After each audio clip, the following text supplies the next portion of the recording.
Dans cette vidéo, nous allons parler d'organisation industrielle. Nous allons parler de tout ce qui est en rapport avec les flux de production poussés ou tirés.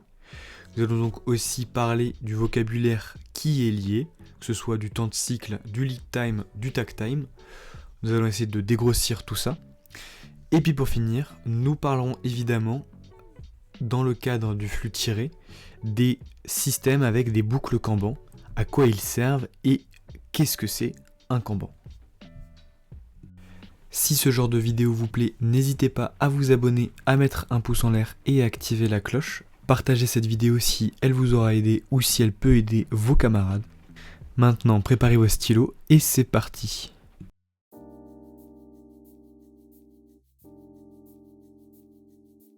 Nous allons tout d'abord expliquer la différence entre flux tiré et flux poussé.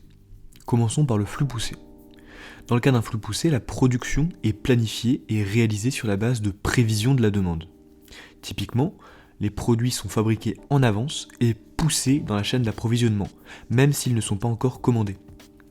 De même, les stocks servent à absorber les écarts entre la production et la demande réelle. Prenons par exemple une usine qui produit des Rubik's Cube, on peut s'attendre à ce que la demande soit beaucoup plus forte durant les fêtes de Noël en décembre. L'entreprise en question produira donc davantage et stockera pour pouvoir anticiper ce pic de demande.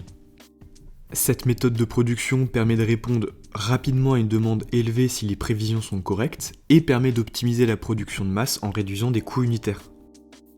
Cependant, cette méthode de production présente certains inconvénients, dont les coûts liés au stockage. Tout d'abord, il faut créer des infrastructures pour être capable de stocker du matériel, ce qui représente un certain coût. De même, les salaires liés au personnel chargé de la gestion des stocks et l'énergie liée au fonctionnement du centre de stockage représentent un coût non négligeable dans la production.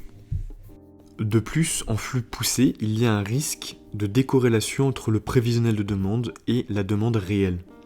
Typiquement, si la demande réelle excède le prévisionnel de demande, il y a alors un risque de rupture de stock.